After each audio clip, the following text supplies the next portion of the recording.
with Lauren Stallone. Good evening. Thank you for joining us. We begin tonight with the latest provincial budget tabled today entitled A Plan to Protect Ontario. With more on the details, here's Siobhan Morris. Ontario is in for deeper deficits for longer, even though U.S. tariffs didn't squeeze the province's economy as much as was feared last spring. The finance minister calls his approach pragmatic. Our plan is cautious where it must be and ambitious where it should be. The government projects a deficit of almost $14 billion this year, significantly more than the $8 billion predicted in Budget 2025. Next year, a $6 billion deficit, with a return to surplus in 2028-29, a year later than previously planned. Of course, I'd prefer to have a smaller deficit. I'd prefer to balance sooner.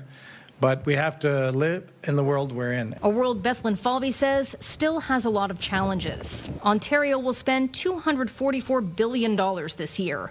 $101 billion of that goes to health, $42 to other programs, and almost $41 billion to education.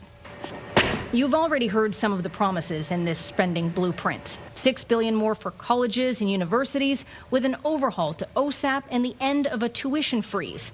Accounts for elementary teachers to buy classroom supplies, more cash for primary care, and waiving the HST on new home purchases for all buyers for 1 year. But here's what's new. A 1% income tax cut for small businesses, an extra $1 billion for home care over 3 years, $186 million more to the Ontario Autism Program, and $41 million for a program that puts police officers in schools. The government is also setting up a new $4 billion investment fund, working with a private manager to find companies that line up with the province's economic priorities. Think defense, data centers, and tech companies. Come up with great patents and intellectual property. And then investors come from around the world and buy up those patents and move the offices to wherever, to the U.S., Silicon Valley, move the talent. I want that to stay here. He insists there will be guardrails to make sure taxpayers' money is well spent. Siobhan Morris, CTV News. A new report on London transit riders shows a meaningful decrease last year, more than 1.5 million fewer fares. Daryl Newcomb has more on the factors behind that decline. Ridership on city buses plunged 9% last year, primarily the result of declining enrollment by international students at Fanshawe College and Western University. But according to London Transit, they were prepared for the revenue shortfall from fewer tuition-based bus passes. We did anticipate that decline, so that was built both into the 2025 budget because it really started in the fall of 2025, but then that was also carried through into 2026. London Transit's latest performance report shows that there were more than 19 million trips on city buses in 2024, but that dropped to just 17.5 million last year, a decrease of 1.77 million rides. That same report shows that per capita rides have also steadily declined, from about 42 a year in 2023 down to just over 38 last year. When asked about current ridership numbers compared to pre-pandemic ridership that topped 24 million rides a year, London Transit explains that before the pandemic, the use of student passes was overestimated based on surveying students about their usage. The implementation of tap cards now ensures each ride is accurately counted. London Transit rider Taylor Monteith says the LTC needs to focus on affordability to boost ridership. They could lower the price of either the fare or just the card. General Manager Kelly Pelezhny says the rapid rise in ridership from international students in the years leading up to 2024 contributed to lower quality service. When we were at those peak levels and for the first big part of 2025, we had virtually every route operating at overcapacity during certain times of the day, and we did not have the resources to be able to respond to that. So that led to schedule adherence issues, crowding. London Transit's plan to improve ridership is based on improving service. Our 5-year service plan, the big focus in that plan was to get the current system where it needs to be. The London Transit Commission will consider the 2025 performance report on March 30th. Daryl Newcomb, CTV News.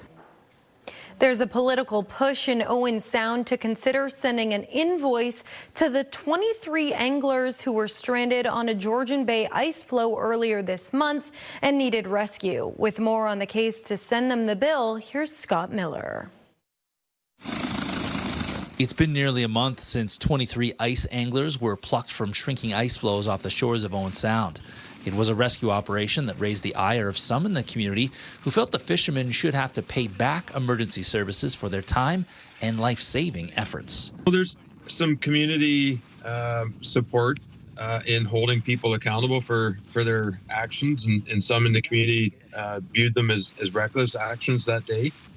So I think the motion is providing a voice for those residents in our community that are concerned about the expenditure of their tax dollars in that manner. Owen Sound's deputy mayor is urging his fellow councillors to have city staff compile and send an invoice for the cost of the Owen Sound Fire Department's response that day to the 23 anglers plucked from the ice.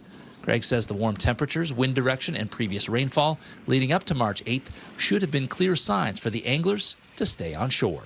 It was entirely foreseeable and predictable. Alfie Howe doesn't agree. He was one of the 23 people saved that day. He says the ice was 16 inches deep in some spots that morning, and no one could have predicted the rapid change in weather that led to a 7-kilometer wide chunk of lake ice breaking away from shore. There's probably 70 to 100 people out there that day, and the unfortunate 23 of us, I think it was, that got rescued. None of us wanted to be in that situation. So I don't really agree with us facing a penalty for it. Greg says the municipality of Grey Highlands invoiced a hiker over $15,000 for their rescue operation after they trespassed and then fell to the bottom of Eugenia Falls in 2020. Those guys were trespassing, and there was signs for them not to be there, no trespassing signs, danger signs, and they went ahead and did it. Greg's ice rescue invoice proposal comes before Owen Sound Council April 13th. There are examples in the past where municipalities have tried to recoup some of those costs for extraordinary emergency services that have been rendered. Howe says he is eternally grateful to the emergency responders who risked their lives from that day, but sending him and others an invoice for that rescue is a bridge too far. I guarantee every single person on that ice will put a lot more caution into it next time. In Owen Sound, Scott Miller, CTV News.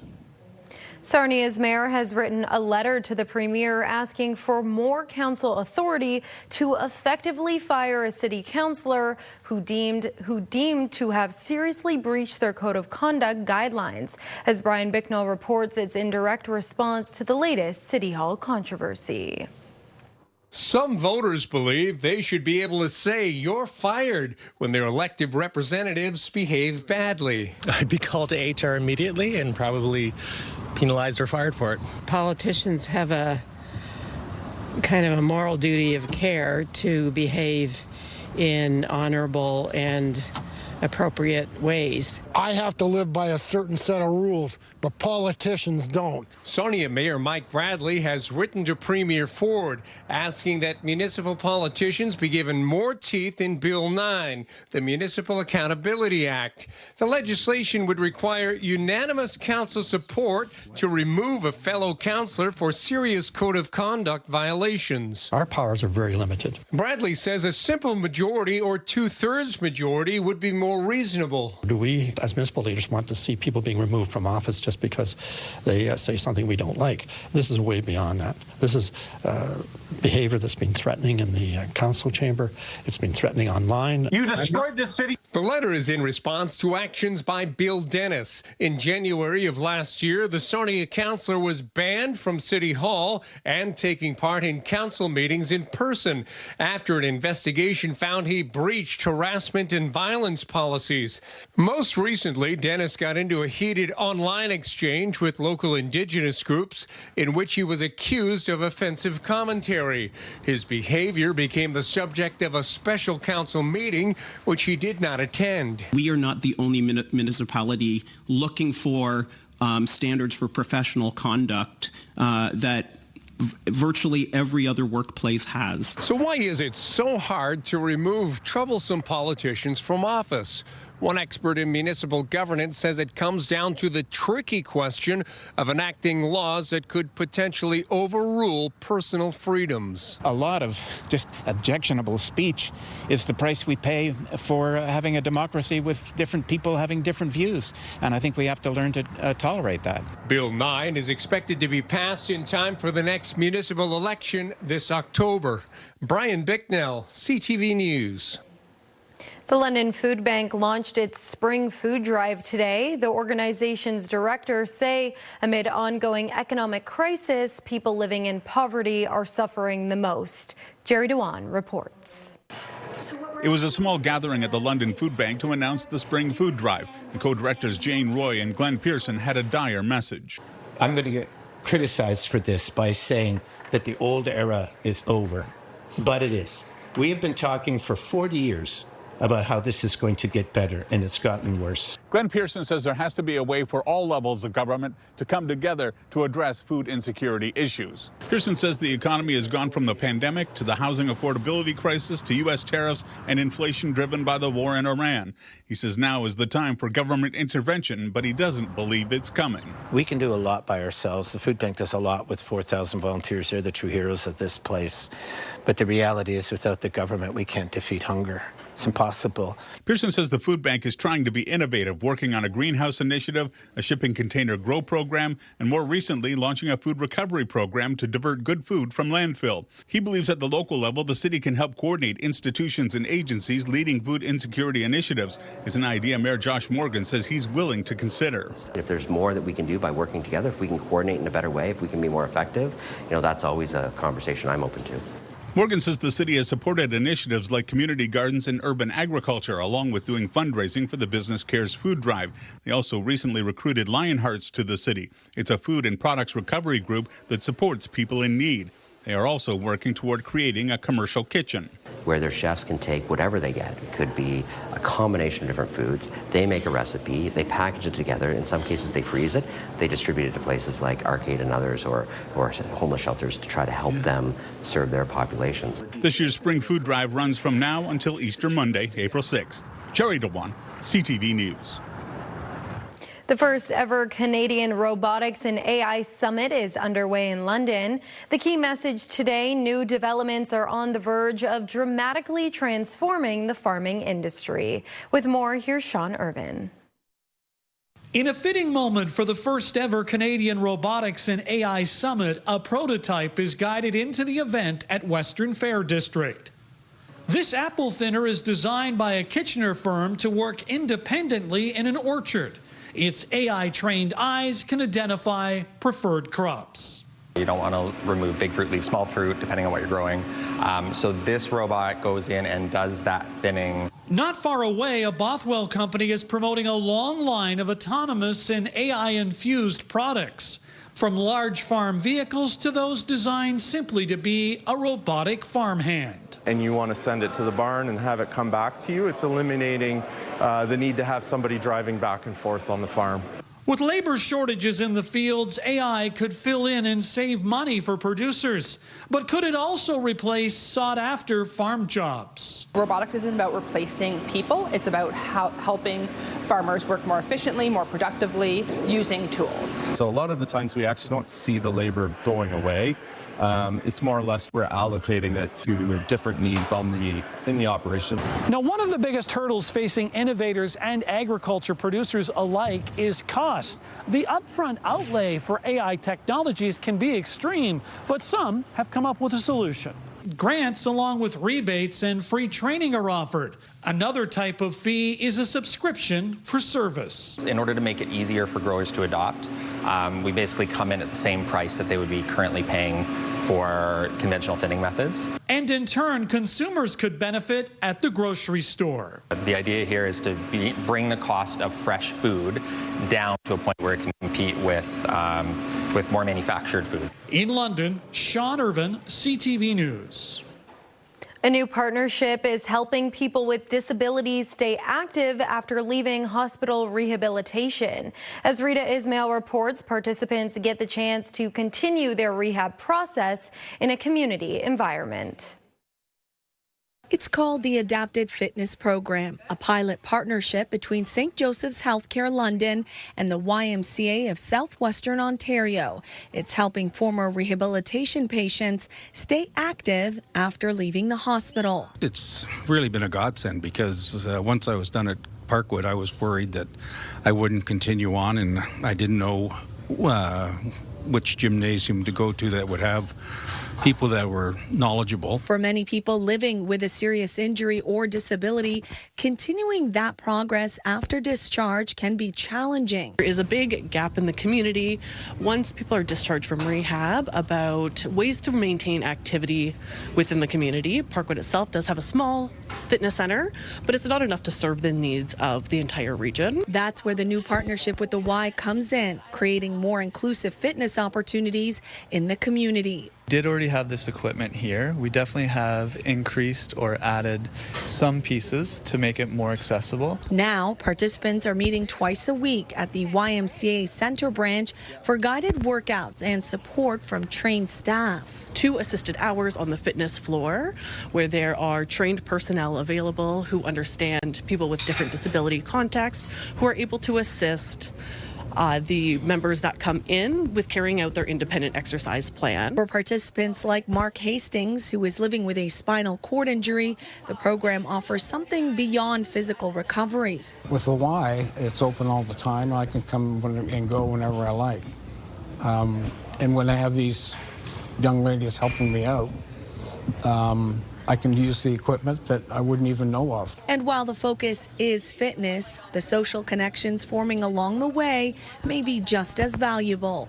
It's been really great because not only do I get to see them improve physically, we also do a group cool down at the end. So we'll hang out, we'll talk. Organizers say the pilot program is already showing strong results, and they hope partnerships like this will help more people living with disabilities stay active long after rehabilitation ends. Rita Ismail, CTV News.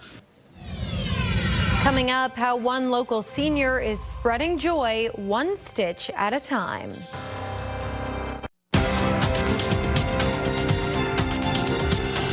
Canada's main stock index was weighed down by losses in the base metals and technology sectors. In Toronto, the TSX fell 495, and in New York, the Dow lost 469, while the Nasdaq dropped 522. The Canadian dollar was down almost a quarter cent today, and on commodity markets, gold dropped $1.76 an ounce, while oil gained $4.16 a barrel. Gas prices are bouncing around in London this week, but are expected to drop by the weekend. Prices at the pump hit their highest in the last year in Canada this past week, averaging $173.9 a litre. In London, the average fuel price today hit roughly $172.9 a litre. Experts with GasBuddy.com believe that prices will reach levels not seen since 2022. The federal government says Canada is now spending 2% of its GDP on defense. That meets the benchmark set by NATO, something our country hasn't done since the Cold War. With more on what that means for the future of Canada's armed forces, here's Judy Trin. After touring a warship, the Prime Minister announced that Canada had taken aim at a NATO target and hit its mark.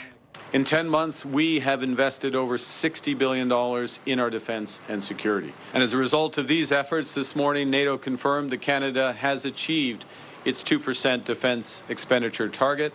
Getting from 1% to 2% has taken 12 years. Progress has been slow until Carney's investment surge in 2025. For the first time, all 32 NATO members have reached the 2% target. For too long, European allies and Canada were over-reliant on U.S. military might. The 2% pledge was first made in 2014. Conservative Prime Minister Stephen Harper didn't want to do it. I'm certainly not going to spend on a massive military expansion just for the sake of doing so. Under former Prime Minister Justin Trudeau, Canada was called out on the international stage. Talk about riding on America's coattails. They have the safety and security of being on our border. Movement didn't happen until the biggest player in the alliance uttered threats. And they said, if you don't pay your bills, we're not going to participate, we're not going to protect you. Canada may have spent more than $60 billion on defense in 2025, but the military is still short about 15,000 soldiers, and from jets to ships to submarines, half of the equipment isn't working. We are still waiting for new submarines. We are still waiting for new tanks and other armored vehicles for our Army. And we are still a long way from having new warships. The overall readiness, the ability of the military to actually conduct a military operation or go to war is at a multi-generational low point right now. Going forward, Canada and other NATO members are committing to spending 5% of GDP on defense by 2035. For Canada, that means spending $150 billion annually. Judy Trin, CTV News, Ottawa. Hi there. We've had some showers and some thunderstorms moving through southern Ontario. Calmer conditions overnight. Check out Big Murph. He is ready for the Jays home opener. Go Jays. Yes. Thank you so much, Greg, for sending that in. -6. That's where we're headed to overnight, and that's where we'll start your day. There'll be some cloud cover at sunrise, but it'll quickly clear. Temperature is headed up, but not getting warm. Stay with us. A cold Friday, but sunshine on the way. Julie is here now with your full weather forecast. Julie? Thanks so much, Lauren. Temperatures were mild today in advance of the cold front that brought some active weather to the region. We had periods of heavy rainfall and some strong gusty winds with the passage of the front. Temperatures starting to drop off out there tonight, and it will continue to drive well below freezing through the overnight with some wind chills close to about -11 overnight and into early tomorrow morning in London. So the temperature high today, 15 degrees. What a contrast as we crash down to about -6 towards sunrise. Midwestern Ontario temperatures anywhere from -5 to -6, and a couple cold spots where the skies will clear. Earlier, we had this rainfall that was over the region. You can see on the early radar that rainfall associated with that frontal boundary. We had snowfall in northern Ontario, but all of that has now moved off to the south. Forecast model indicating clearing skies by just after sunrise. As we head into the day, Friday, it'll be cold, but yes, we do have some sunshine on the way. A beautiful afternoon is setting up. Now, Saturday, we have that cold air that will align its way right off Lake Huron, and that's expected to bring some flurries overnight Saturday into Sunday into parts of Huron County and southern Bruce. So don't be surprised if you see a little bit of light snowfall as you wake up Saturday morning just north of London. By the afternoon, back into a nice mix of sun and cloud, and conditions looking gorgeous for your Sunday. So waking up, morning, cloud clearing, -1 by lunchtime, and the forecast high below normal for your Friday afternoon. Mainly sunny, winds out of the north, the high +1.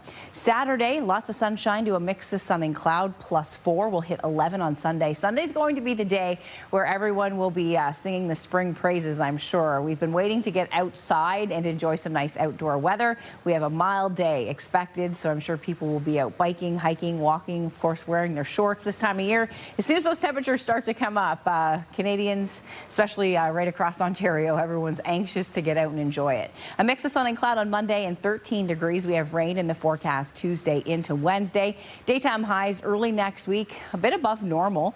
And this time of year, we tend to see these major swings as we transition into the springtime weather. Midwestern Ontario, you have lots of sunshine in the forecast for today. That cloud cover clearing as we head into the morning. The high -1 at the freezing mark with flurries in the forecast on Saturday. So Saturday is going to be not the greatest early in the day, especially with that snowfall around. The flurries, though, ease off by the afternoon, and then Sunday looks gorgeous. A mix of sun and cloud in double digits. 13 degrees on Monday, mainly sunny. Tuesday, Wednesday, Thursday, some nice spring showers. I can tell you, though, this time of year, when we get into that rainfall, it cleans things up. You could really smell the spring weather today with the light rain and the mild temperatures. Heading into the weekend, sunshine will be heating things up on Sunday, and that looks like the best day to be outdoors over the weekend. Lauren, back to you. Thanks, Julie. The first trailer was released this week for the new Harry Potter television series. I told you. You are a normal boy. And you're going to start acting like one. The first season is expected to cover the first book from the main Harry Potter series, The Philosopher's Stone. It's an entirely new cast compared to the film series, which premiered 25 years ago. In Canada, the show will stream on Crave, with a Christmas release date announced in the trailer. Crave and CTV News are both divisions of Bell Media.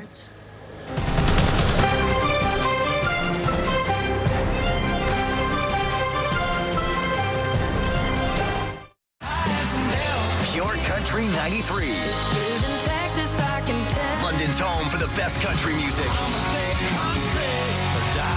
Listen for your chance to win $50,000 with Pure Country's Big 50K Payday. Finally, tonight, a London senior has taken her experience of loss and turned it into a passion for giving back to families across the community.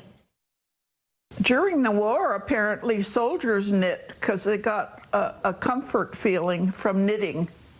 Did you know that? 90-year-old Velda Paranuk knows firsthand that sometimes life can feel like one big knot. I only had one son. I wanted more, and I actually got pregnant 5 times, but I lost them all. Paranuk says she always dreamed of having a big family, but following a series of miscarriages, she knew it wasn't meant to be. I kind of wish for children around me, and this way I can always give them gifts. And that's exactly what she did. The favorite thing that I make is the baby dresses.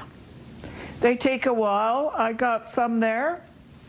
And baby blankets. Paranuk has made more than 65 hand-knit items for children at London's Children's Hospital and My Sister's Place of London. Sometimes when I'm knitting a little hat, I think of a little baby, you know, and how cute they would be. Donations like these are incredible examples of our community wrapping care and kindness around our patients and families. Knitted hats in obstetrics or labor and delivery, for example, seem like a small token, but they provide warmth in a newborn's earliest days and hours. While Paranuk's family didn't grow the way she had hoped, her love continues to make an impact, one stitch at a time. Yep, there's nothing more relaxing than sitting in my lazy boy chair with a couple of knitting needles.